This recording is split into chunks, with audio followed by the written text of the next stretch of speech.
Hello, everybody, and welcome back to another episode of the Two Footer Tackle podcast. I'm a very dejected host, Ari Stamatakos. We'll touch on the elephant in the room, but a little bit later on because that's not how this podcast goes. So I'm your host, Ari Stamatakos. I hope the day showed you well. It was a front-loaded and back-loaded game of football. Of course, we had 4 games, the first 4-game match day of the World Cup. I'm here again for the 3rd day in a row, and I'm already feeling a bit tired, which is just exactly what you want. Just exactly what you want. But I signed up for this now, so I can't really go back on my word. I hope everyone enjoyed the football. I hope the day, let me say the week, hope the day has treated you all well since last time we spoke. Yeah, I'm flat. I'm proper flat, but we'll touch on that. We'll touch on that a little bit later. Make sure you subscribe to all the do all the social stuff. I'm really flat. I'm really flat. If you couldn't tell, I'm shattered. But so if this podcast is slightly less enthusiastic or slightly more Schadenfreude, more full of Schadenfreude than usual, then you'll know why. But I'm shattered at the moment. I've come off shattered in the literal term of I'm flat. I'm annoyed. I'm frustrated at a sport, which is par for the course on this podcast. Let's be honest. And I'm also shattered in terms of sleep because it's been 3 days. It's been 3 days, and I've had approximately, I want to say approximately 6 hours sleep across 3 days, which is just exactly what you want. It's just exactly what you want. But let's be honest. I'm not at the time of recording anyway. I'm going to finish recording this. It's 9 o'clock in the morning, so I've literally come off it pretty raw after the Australia game. So we're going to be we're going to be recording this and then go back to bed. And waking up at 3 p.m, which is just exactly what you want. But I'm rambling on because I really don't want to speak about Australia, France. I really don't, but I'll have to. So I'm just trying to delay the inevitable. Before I start, make sure you subscribe and do all that good stuff. If you could subscribe and cheer me up, that'd be great. All the relevant links are in the description below on YouTube. All the relevant links are there. I can't be bothered shouting everything out again. It's a waste of time, and also it's tedious. So links in the description for relevant links. Give us a follow on all the socials and all the audio platforms and everything else. Subscribe on YouTube. Notification bell. That good stuff. Now, let's crack on. And I'm going to leave the game to last because I want to, all right? I want to leave the game to last. And, of course, I follow the chronological order of the games anyway. So, you can stop listening or you can just skip. So, you can skip to, I want to say, around about 20 minutes. That's when I'll probably start speaking, maybe 25 minutes. But let's start at the start of the day. At 9 o'clock last night, Australian Eastern Daylight Time, where I was much happier. Much more nervous, but a lot happier. Argentina, Saudi Arabia. Let's start with that. Now, it was a game in which everyone kind of knew the potential procession that was about to commence. Of course, Messi's first game in his last World Cup. There was obviously a massive Argentinian contingent. They're heading over to Qatar, which Argentina FIFA could hold the World Cup on Mars and Argentina would probably still bring the best atmosphere out of anyone, which is something that I wouldn't put past FIFA to do. But Argentina, the massive Argentinian contingent. There's a whole storyline around Messi in his final World Cup, his first game in his last World Cup, and it was all written, wasn't it, for him? And it was written in the stars for him to stamp his authority on the game and for him to stamp his authority on the tournament. And I want to say 15 minutes in, let me just double check that. It was relatively early on, regardless of what time. 10 minutes in fact, he did stamp his authority on the game. A penalty, very coolly taken, very very uncharacteristic of Messi to take a penalty in such composed manner. You normally see him give it a bit of welly and give it a bit of oomph behind it, but it was nice, calm, and composed. And that it was the perfect start from Argentina. Of course, they, as as I am using the shutters, right, are fucked. So sorry for audio listeners, but there's gonna be a lot of deviation with the lighting, so I apologize. But look, actually, the lighting's actually quite good. So hopefully it stays the same. But yeah, it was the start of the potential procession which we all thought was going to happen. Argentina, as you'd expect, dominated the ball nice and early, got on top of things, was passing it around, being very, very comfortable in possession. Saudi Arabia didn't really have a whole lot to offer. But then things changed. And they changed when Saudi Arabia decided to fully go for it. And what I mean by that is play this ridiculous high line. Absolutely absurd high line. Now, this obviously led to having 3 goals ruled out for Argentina.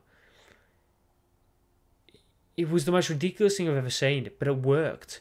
I don't know why it worked, but it worked. And it was a thing. It was a tale of, okay, can this continue, right? Because of course they play such a high line. At one point, you'd like to think Martinez or Di Maria, someone times their run perfectly and gets in behind and they score and it's 2-0 and it's game over. But it happened 3 times. They scored 3 times, I believe, from it, and all three of the times were ruled out for offside. Obviously, the main one, I think it was 3 disallowed goals. The main one was, of course, Lautaro Martinez. Maybe I think on the half an hour mark, I want to say. That of course was the main one. Yeah, 28 minutes gone. Martinez. Martinez I think scored. I think that was actually given a goal, but then was ruled back with VAR. As you can tell, I'm shattered. So tired. But yeah, from that point onwards, I think from that goal onwards, I think there might be all that ruled out goal. I think there might be one more after that. It was kind of a game of, hold on, Saudi Arabia are decent here, and they were like actually were threatening it to some extent.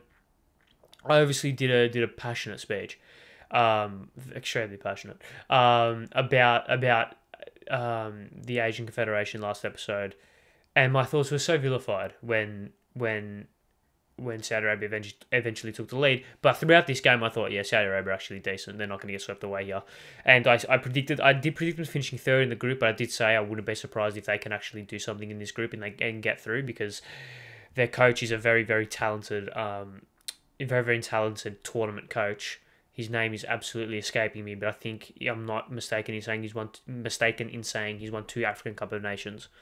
One with Zambia, I think. I want to say Zambia, don't quote me on that, but it was he's definitely won 2 African Cup of Nations, I'm pretty sure. So he's a very adept tournament coach. He knows exactly what he needs to do, and he's very, very experienced in that field. One of the reasons why I predicted them to potentially be dark horses, a lot of people thought they'd finish bottom of the group, not score a goal, and be rubbish. That was never the case in my eyes. I kind of knew exactly what... I had a feeling about what Saudi Arabia were going to offer. Granted, I did watch them a lot more closely than other people would have, because of obviously they were in Australia's group in the qualifying, and obviously I've done quite a lot of research just to be as clued up as possible heading into the tournament. So I knew what they were about. I'm not saying that other people's opinions are inherently wrong because of that, but I'm just saying I thought that they were being underestimated by a lot of people. That's what my conclusion. That's the conclusion I came to. When I was predicting the tournament, when I saw other people's predictions, I thought, all right, people are underestimating Saudi Arabia big time, and this game, especially the first maybe 25, 30 minutes, it completely reversed that thought process, or didn't validate that at all. However, probably from the second half onwards, I was like, yeah, right. I knew what I was talking about there, just to blow smoke up my own ass more. No, but like my thoughts were validated. Put it that way, in the least cocky way possible. I'm not a prick, I promise. I try not to be a prick anyway. Yeah, and then of course they saw it that first half. It could have been 2, could have been 3, could have been 4. They went up with that high line, of course. And then, of course, the second half came and it was a completely different game. Absolutely, completely different game. I'm not too sure what changes were made. I haven't looked into the game that in-depthly, but there was definitely something made at halftime which completely changed the course of the game. It was that first goal, of course, from Salih Al-Shaheri. Oh, that's butchered. But that came from a quick turnover in the center of midfield where they advanced the ball quickly and They advanced the ball quickly and vertically up the pitch with pace in between the lines, trying to get in behind. And of course, that ball did get played in behind where the number 9 was able to get in behind that defense. That Argentina defense, which has been so solid for so long. Of course, they were the 36 games unbeaten, 35 games unbeaten. They were fantastic in terms of their defensive assets or the defensive qualities. In terms of systematically, player for player, defensively they're potentially not the best team, especially when you look at the likes of maybe Germany, who are very talented defensively, even Brazil, who have probably one of the best defenses in the tournament, right, in terms of personnel wise. When you look at their personnel in terms of the defence, it's not overly impressive. However, when you look at their defensive structure, they sit back in a well organised, well structured forward at the back system that plays in a 4-3-3. So they really have 5 players to kind of defend from or defend with, especially when the opposition have a clean possession. So they were able to break through that pretty easily. It was one touch ball through goal. All of a sudden, game's alive, and then 5 minutes later, Salim Al-Dosori pulls out one of the best goals you'll see at this tournament. I flagged him pre-tournament, if you want to call it that. I flagged that pre-tournament. I knew that he was definitely a player that if Saudi Arabia were going to hit teams on the counter, we're going to hit teams with pace, he was going to be a main player to kind of show his talents in a sense. And like I said, I flagged him pre-tournament. He was always going to be involved if Saudi Arabia were going to get back into that game, and that goal proved it. He was exceptional throughout the game, and that goal just showed his class or showed his talents in abundance. It was a fantastic finish, and in the space of 5 minutes, it's 2-1, and Argentina on the back foot, which you didn't think you'd say that. For the rest of the game, it was a little bit cat and mouse. Saudi Arabia did have some chances, did have some potential avenues to make it 3. But Argentina really, really dominated the rest of the game because obviously, naturally, Saudi Arabia dropped off a little bit. Argentina put the foot on the throttle. That's the phrase, is it? It's probably not, but they amped up the energy. Obviously, they needed to get back in the game. So, Argentina obviously were probably more dominant in the latter half of the game, but that was purely because they needed to be. Otherwise, it would have been catastrophe. It would have been a catastrophe.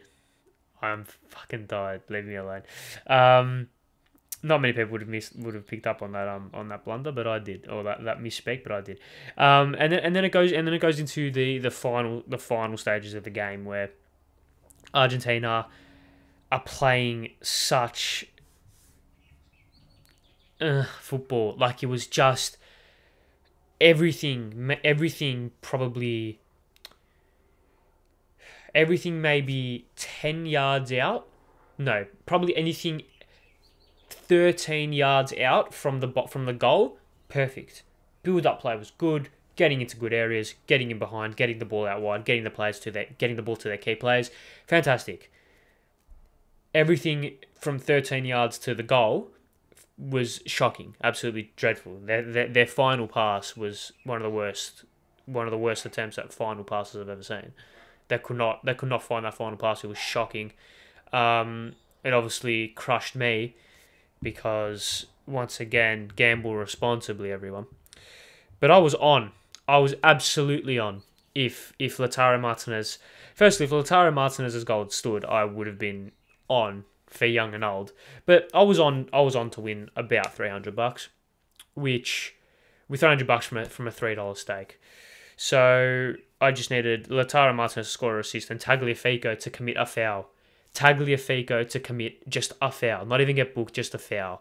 Neither of those two legs got up. So my Salim Al-Dosori to score an assist, both teams to score, Abdul Al-Malakia to get booked, butchered name, and Sal Abdul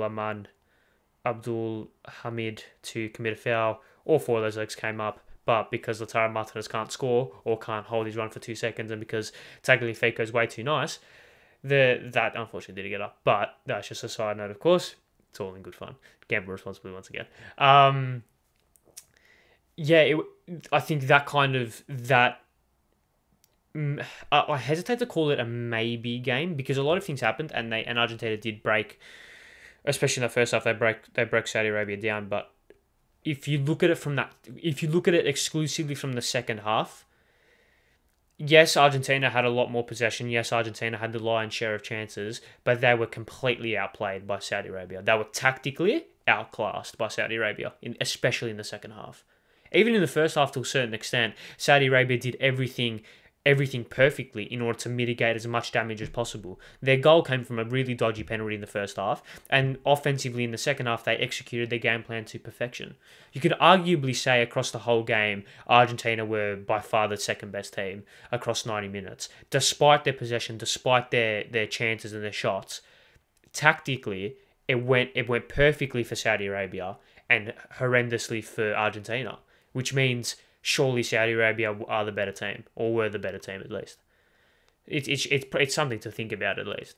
It's something to think about, and it's something to think about when you look into the next stages of the tournament. Argentina obviously versus Mexico. Argentina bottom of the group due to that Mexico-Poland draw. So Argentina need to beat Mexico. If they don't beat Mexico, they're probably... I mean, Saudi Arabia have a chance of going 6 points, because they can beat Poland. Saudi Arabia can definitely beat Poland, which would be insane. Oh, fuck, I should have predicted them to go through, man. Should have predicted them to go through. But it is what it is. Argentina must beat Mexico, put it that way. Let's go. Let's move on to two games that ended 0-0, and thus I won't be speaking about them for too long. I want to speak on the Socceroos. I don't want to, but I feel like I ought to speak on them. Yeah, so obviously Denmark, Tunisia, and Poland, Mexico were the two games that ended 0-0. It was both of them kind of followed a similar pattern to each other, in terms of teams being slightly better than I thought. I thought Tunisia were a lot better than what I thought they'd be. They looked up for it. It was practically a home game, which doesn't surprise me. Tunisia to Qatar is obviously not that far, right? What, Northern Africa to the Middle East isn't. It's probably like going from fucking Melbourne to Queensland, right? So yeah, it was a massive Tunisian contingent there, and they really showed their class, especially in that like middle third of the first half. Denmark started the game pretty strong, as you'd expect, but as soon as Tunisia found their feet, they really showed just how good they were and just how good they can be. They shocked a lot of people. They shocked myself. They have a lot of talent. Wabi Kaji didn't start, which surprised me, but Elias Shrikri is obviously the man that I flagged. Pre-tournament, he was of course one of their key players, and defensively they held up fantastically. Once again, Denmark played the Danish way, which is obviously very exciting, very possession-based, kind of high tempo, high energy, trying to play in between the lines, trying to use the pace and the width that they've got with those wing-backs. But obviously with that saying, it was obviously very easy for Tunisia to counter because of that high pressing nature. They were able to get the ball, play vertically and quickly in between the lines. They obviously scored that goal, which was offside. They had that chance, which really should have been scored. It was a phenomenal save by Kasper Schmeichel. Both chances pretty much came from the same thing, of those balls being played in behind, trying to stretch that Danish defence, which isn't overly quick, and trying to get those balls in behind quickly with high tempo. I'm not mistaken. I'm 90% sure I'm 100% sure the goal, the actual disallowed goal, came from a very deep bit of possession from Tunisia before they went over the top. I'm not quite sure about the second one. I can't remember, or like the Kasper Schmeichel save. But Denmark were a little bit off the pace when it comes in comparison to Tunisia. Tunisia looked a lot more up for it. They looked a lot more vibrant. They looked a lot more willing to take the game on, looking to play a very high tempo, aggressive style. Very aggressive game, can I just say? Tackles were flying around left, right, and center. There was only 2 yellow cards, but if I'm not, unless I'm 19 fouls, which is, I think that's quite a lot.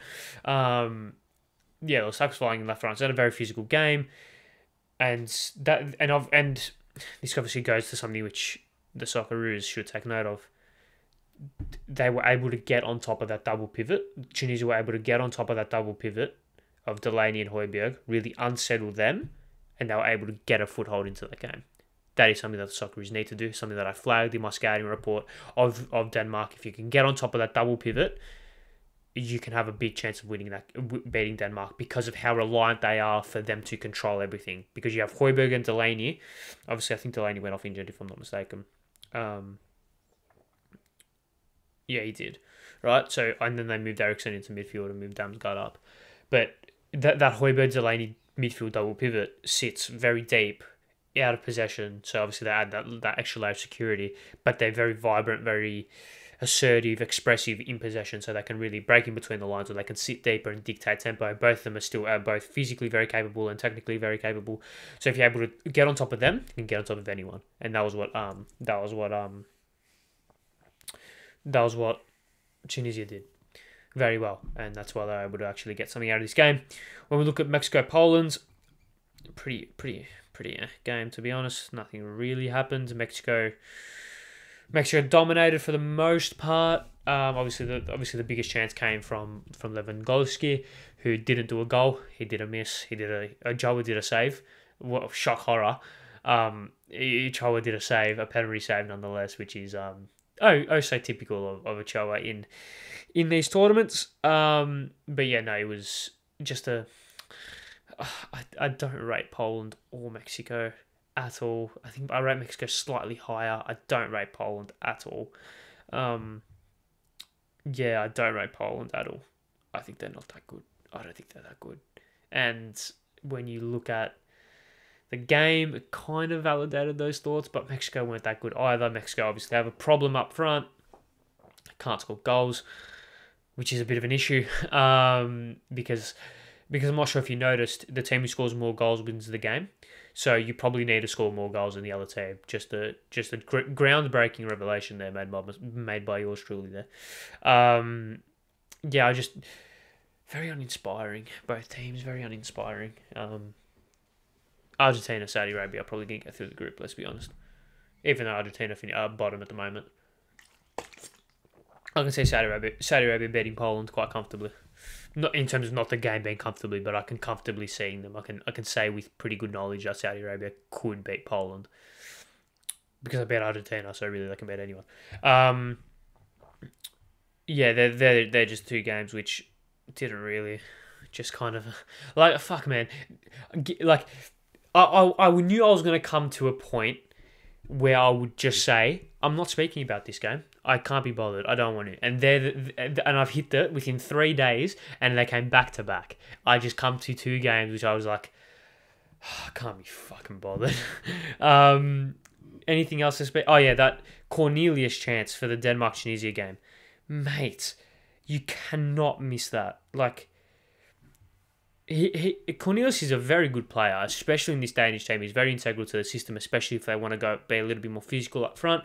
If they want to, like they started with Dolberg, who's a little bit more fluid, a little bit more expensive. But if they want to move to someone like a Cornelius to get Damsgaard and Skov Olsen, or someone like what's his name, Jonas Wind, or Robert Skov into the game, then I understand Cornelius being in the team. But you gotta score that, man. Have to score that. I thought it was a little bit lanky. He provided that presence, right? Which is what he's there for. But I just think it was slightly a bit of, I wouldn't say mismanagement, but I don't think he was the right player for that game. I don't know. He played well. Don't get me wrong. He played very well. But I don't think he was the right player. I think maybe being a little bit more dynamic up front, getting Jonas Wind on, who is a little bit more dynamic, moving Skov Olsen to the other side where he can come inside, because obviously Skov Olsen loves to hug that right touchline, right? He loves to stick so wide. I know they did sub him off. They did sub him off for Lindstrom. Don't know too much about Jesper Lindstrom, to be honest. He's a right winger. Oh, he's like an attacking midfielder currently playing at Frankfurt, so he's obviously a good player. Yeah, I don't know. There was something lacking in this Danish team, but I guess we'll have to wait and see. They versus France at 3 a.m. in a couple of days. It's going to be poised for such an interesting Group D. Poised for such an interesting group, because loser of Australia, Tunisia are gone. because if Australia lose, then they're mathematically out. If Tunisia lose, then I don't really see them beating France. And yeah, fuck, it's gonna be interesting. I apologize for the silence there, but I now realize that I've spoken about all the games that I wanted to speak about. Now I have to speak about the game I don't really want to speak about. Come on, let's do it. Let's get this over and done with. What's that phrase? What's that phrase? You got to eat your own words. What's that phrase? There's egg on my face, and I've got to eat my own words. I've got to eat some humble pie. Because let's speak about Spain. Let's speak about Socceroos versus France. France 4, Australia 1. This sucks. I'm shattered. Absolutely shattered. Once again, still pretty raw. It's 9:30 by the time at the time of recording, so the game finished probably about 70 minutes ago. Fuck. Yeah, I just don't know, man. I just don't know, because I had the confidence, I had the faith, I had the belief. And when Craig Goodwin scores the goal, I don't think I felt a feeling like it. It was shock. It came too early. It was a shock to me. It was just an utter shock. There was this just rush of pride and emotion and excitement and tiredness and adrenaline all at once. It felt like I just fucking injected ice, right? I don't know, probably not, right? But it just felt like I had just injected something. Like something came over me. I guess that's football, right? I just felt like I had... That's going to be taken out of context. It felt like something had just... Like something viscerally just went through my body. It felt like an electric shock. And 18 minutes of bliss. 18 minutes of utter bliss before France came to play. Now, I don't want to say that Australia lost it for themselves, because I don't think that's giving France enough credit, because obviously France are a good team, and obviously Mbappe is very good and very quick and very fast, and obviously Dembele is very good, very quick, very fast. But when you concede off a second phase of a corner, when you concede off profligance and just petulance in possession, and all of a sudden you find yourself 2-1 down within 5 minutes, it's just a massive dagger in the heart. A massive dagger in the heart. Because we started that game so well. First 15 minutes we did exactly what we needed to do. I'm not going to say I should be coach of Australia, but they did exactly what I said that Australia should do in the preview in the scouting report I did for the game. In the scouting report I did over France. Australia needed to be very patient in possession, wait, because France, especially in the second phase of build-up play, aren't high pressers. They are in the initial stages when you build up from the back, like when you're in your own box, they are high pressers. But if you're able to break through that and get the ball up to your striker, and then you can recycle possession from there, they don't press that high and they don't press that aggressively. So Australia needed to... And they did do this in the first 15 minutes. They played very patient football. They just passed the ball, very integral, just pass. Be very patient, be very non-aggressive, be non-confrontational with their possession. Just wait for gaps, wait for the pass to be there instead of trying to force it. And that's exactly how the goal came. We saw Matt Leckie and acres of space over that right-hand side. That ball, I think it might have been from Kyle Rouse, of course, playing on the left-hand side. I think Suter played on the right. That ball from Kyle Rouse, or it might have been Aaron, I can't remember, was delightful.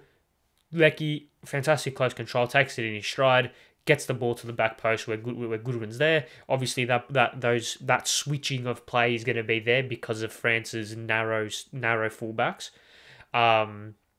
especially out of possession. Those narrow fullbacks, we obviously saw. Look at Benjamin Pavard's positioning when Goodwin takes a shot. He's practically in line with the centre back in terms of vertically, right?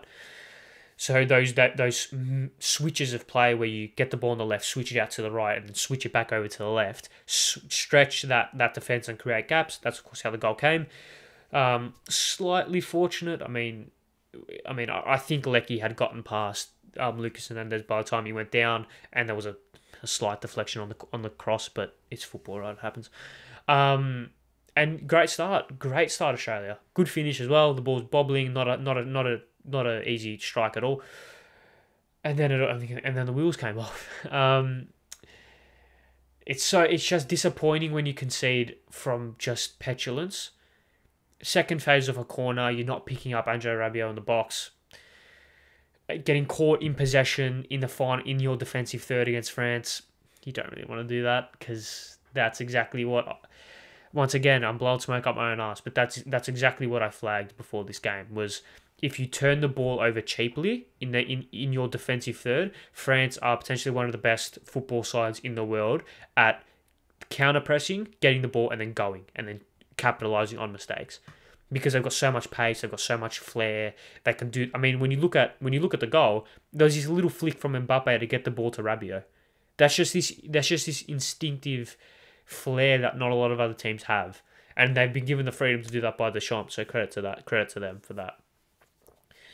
But I mean, yeah, once again, like if it was shattering, we go into halftime 2-1. Probably could have gone into halftime 3-1 if Mbappe scores. And we start it scores that chance, which he probably should have. And we start the second half okay. We started not bad. I feel like there was something there for us. There was something a little bit different for us. But once again, it's just fucked. Like, it's just...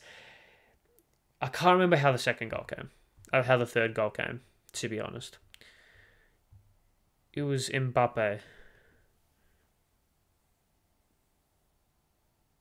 Oh, yeah. So the ball... Right, okay, yeah. So once again, this is what I was going to say. Our first two goals came from individual mistakes. Nothing tactically about it. Nothing tactical. Maybe a high press, but let's be honest. You can instruct under 14s to fucking do a high press, right? The two goals in the second half were probably more disappointing because, maybe not disappointing, but more sinking, because it was very basic. But basic football works when you're just so much better player for player than the opposition. It was ball down the line to Mbappe, cross into the box, goal. Cross into the box, goal. Cross into the box, goal. Like that, like a ball out wide into space, ball out wide into space, ball out wide into space. And that's exactly what we couldn't have allowed them to do, if that makes any sense. That was the one thing, is restricting space out wide, in between the lines, and in behind. Bring up the average positions. Look at Mbappe and Dembele. You cannot allow them to be given that much or occupy those type of positions. You cannot. It is absolutely, it's criminal. It is absolutely criminal how you're allowing them to get in so much space in such dangerous areas. That is the one thing Australia couldn't afford to do. And we allowed them to do it. I think tactically, I tweeted this actually. Let me read my tweet relatively word for word so I don't misquote myself or I go back to what I was saying. It's one of those very tricky things. I think in possession, we did a lot right in terms of mitigating the potential damage that could have occurred. And obviously what I mean by that is, like I said, if Australia tried to play Hollywood pass, try to be high tempo, aggressive, you leave yourself overexposed, counter-attack with the goal, right? Their goal, we left ourselves overexposed because we tried to fuck around with it in our defensive third. They get the quick turnover with a counter press, bang, goal.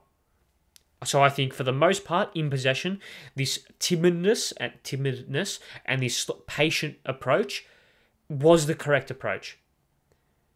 Especially in the second phase of build-up play, hence the goal, right? Out of possession, the areas in which we forced the opposition were good. Bear with me. They were okay because we didn't really see Mbappe one-on-one with the keeper. We didn't see, we didn't see Giroud peeling off the last shoulder or dropping deep. We didn't see Mbappe making those inverted runs from the left-hand side into the box.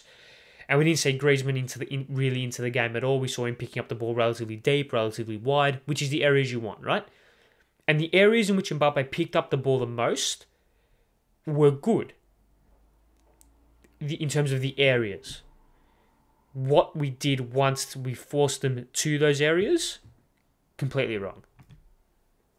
Because we allowed them so much space.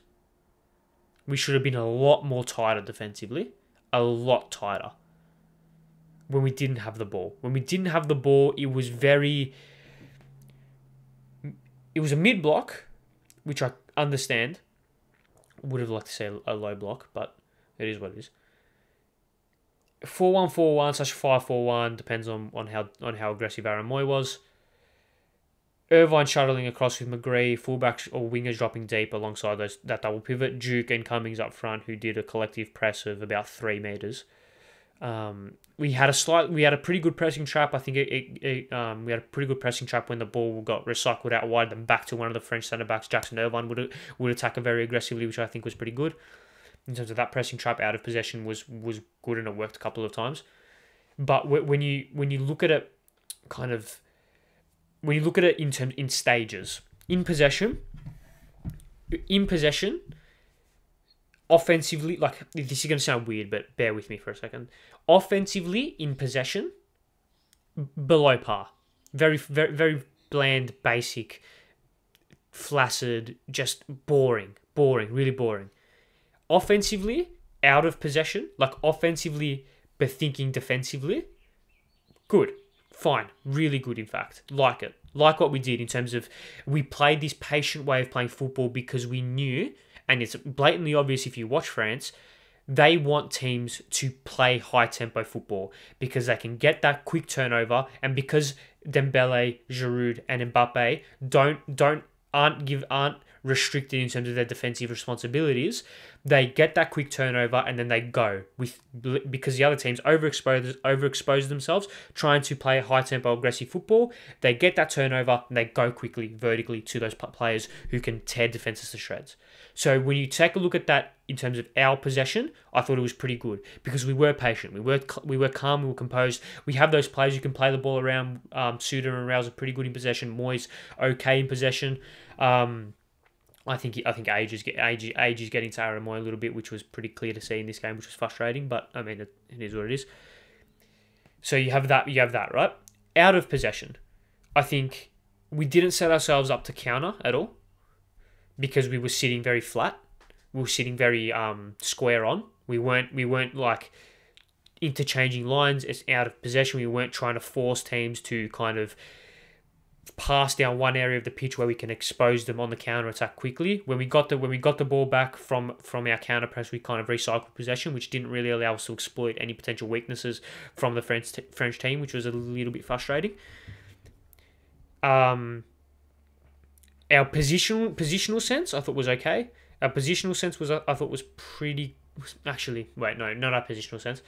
I think our positional sense was pretty good because we were compact in central areas, forcing France out wide, which is good because obviously the more you're out wide, the less further you are to the goal, right? So that's good. However, I bring this up again. We were far too. How do you describe this?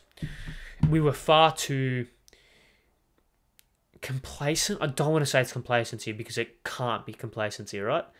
But we were far too relaxed in our press in their final third. In our defensive third and in our middle third, we were far too relaxed with our press, far too relaxed. And I know what you mean. I know what some people are probably thinking if they listen to this is, okay, but what I mean by this, if I can get my words out, is you don't want to press too intensely too early with France, because if you occupy advanced areas of the pitch, be very aggressive, then they've got that space in behind, right? But being compact, deep, solid, not allowing space, but not allowing space through pressing, through intense pressing, man marking pressing. That if if I'm pressing, if I'm Nathaniel Atkinson and I'm pressing Kylian Mbappe and I'm pressing really high and I'm pressing really aggressively, but because it's Mbappe, he just skins me, right? Because it's Mbappe, right? You need to have the knowledge and the system behind you to be like, okay, he skinned me, but he has to get through Jackson Irvine. And if he gets through Jackson Irvine, he has to get through Harry Suter. And if he gets through Harry Suter, he has to get through Aaron Moy. If he gets through Aaron Moy, he has to get through these other players, right? Because you're sitting so compact that you flood players in the box, which means if you get +1, another player's right there. What we did was it was a kind of a man-on-man style approach. We didn't try and suffocate Mbappe, we didn't try and suffocate Dembele, and this allowed them to get into these spaces, which was our demise. Incredibly frustrating. Because I backed us. I really did. Like, in my heart of hearts, I really thought we were able to win. We had a chance of winning this game. I really did. And it was just 9 minutes in, I thought, fuck, if we win this, right? Or like 9 minutes in, I was like, all right, we hold on to half time. Anything can happen. Just frustrating. Just one of those things. And despite how, like I'm the most open person in terms of criticizing Graham Arnold. I think if you look back at my channel, if you look back at some of the podcasts, you'll see if there is a chance to criticize Graham Arnold, more often than not, I'm going to take it, right? But when you look at this game, I just think it was a little bit unlucky, in my opinion, in terms of maybe not unlucky because I don't really think luck's a thing because you make your own luck. But put it this way, if you take everything about that game, but replace France with not even Tunisia, replace France with Ghana, or replace France with Poland, it's a very different game. Because they relied on that pace from Mbappe, on that pace from Dembele, on the hold-up play of Giroud, which other teams don't have. So it wasn't tactically they broke us down. It was they just backed their players to beat our players in the individual battle. Which, when it's Mbappe versus Atkinson, when it's Dembele versus Bajic, I think I know who I'd back there 9 times out of 10. I think it's very harsh to have a fucking linchpin on Atkinson. I think if you played Karacic there, would have been the same result. I think if you played Degenek there, would have been the same result. With that saying, however, I don't think Atkinson should have started for this exact reason, that he isn't exactly the best player defensively. Physically, he's slightly less. He's a slightly worse physically than potentially Degenek or Karacic. Thinking about it now, I probably would have started Degenek there, because he's quick and he's physical. So if he gets shoulder to shoulder with Mbappe, he can just say ya bye, prick, and just physically intimidate him that way. Atkinson doesn't have the physicality to do that, which is like, fuck. Overall, how do I say this? It's hard to say this without people thinking that I'm just using blind optimism and that I'm like just being quite one-eyed. But I think if you look at the game objectively, it could have gone a lot worse. And I think tactically the Socceroos were slightly above par, but the individual talents of France were just far too strong. And that's what won them the game. Trust me, like I said, if there is any chance to criticise Graham Arnold, I'll criticise him. Do I think he got it spot on today? Absolutely not. Do I think that he could have changed a lot of things a lot sooner? 100%. He could have made subs when he was 2-1 instead of 4-1. He could have not started Mitchell Duke. He could have not started Nathaniel Atkinson. But overall, I think it's very harsh to solely blame Arnie, and it's very harsh to solely blame any of those players in that squad. Because at the end of the day, it just came down to Kylian Mbappe, Ousmane Dembele, Olivier Giroud, Antoine Griezmann being better than our players, which I don't think there's a human on earth that would dispute that. I think that's a good summary. 44 minutes. I think that's a good summary. I think I'm done. This will go out as a clip on YouTube as well, so leave your thoughts in the comments. Leave your thoughts on the actual podcast as well. Listen to both. Like both. Share both. Do all that good stuff. I'm done. That hurt. Traumatizing. Oh well, it is what it is. I know we only lost 2-1 4 years ago, but at least we scored from open play. There you go. But thank you all very much for watching. 45 minutes, ticking over to 45 minutes. Day 3, podcast 3 is... Podcast 3? Yeah, podcast 3 is done. Very heartbreaking day of football, let's be honest. I thought we were able to do it, man. Anyway, it is what it is. I'm going to stop thinking about it. We're gonna be back with Socceroos talk on Saturday, so I get to escape that from my mind and focus on your Spains and your Germanys and stuff like that. That actually has reminded me. Let's do a preview before I finish this episode. 9 p.m. tonight, Morocco, Croatia. That's a good game. That's going to be a ripper of a game. That's going to be great. I think Morocco can cause a shock, I'm going to go 1-0. I'm going to go 1-0. Play it safe. Go 1-0. Japan, Spain. Japan, Germany. That is a great game. That is a fantastic game. You know what? I'm going to put my neck out on the line. 2-1 Japan. This wouldn't work with my group predictions, but like I said last podcast, I don't care about that. I'm doing this off vibes. Yeah, 2-1 Japan. 2-1 Japan. I rate them highly. I think they can get at this German defense nice and early. They'll be a little bit rusty. Yeah, I'm gonna go 2-1 Japan. Spain, Costa Rica. I think Spain win this quite comfortably. I'm gonna go 3-0 Spain. Belgium, Canada. That's gonna be a good game as well. You got to back the Belgians, right? Got to back the Belgians. It will be tough. I'm gonna go 3-1 Belgium, but it will be pretty tricky. And then we're gonna come back tomorrow reviewing all of those games, in which I'll probably try and watch all of them, in all honesty. But the game I'm most looking forward to is by far Germany, Japan. That's going to be great. Can't wait for that. But yes, thank you all very much for watching another episode of the 2 Foot Attacker Podcast World Cup edition. Podcast 3 of 22, day 3 of 29. I look actually okay. The bags under my eyes aren't quite as prominent. Oh, they're there slightly, but hey, listen, I haven't slept today, so maybe if I get a few hours sleep before I record the podcast from now on, then it'll be good. I look okay. I look okay, don't I? I don't look too sleep deprived. I guess we'll just have to wait and see. But yes, thank you all very much for watching. Make sure you subscribe, share it, do all that good stuff. Can't be bothered doing all that right now. But yes, see you guys tomorrow. Leave your predictions. Leave your thoughts and predictions in the comment section below about what games you're most looking forward to. And leave your thoughts about the Socceroos as well. Because if you're as shattered as me, then I sympathise with you greatly. But yes, thank you all very much for watching.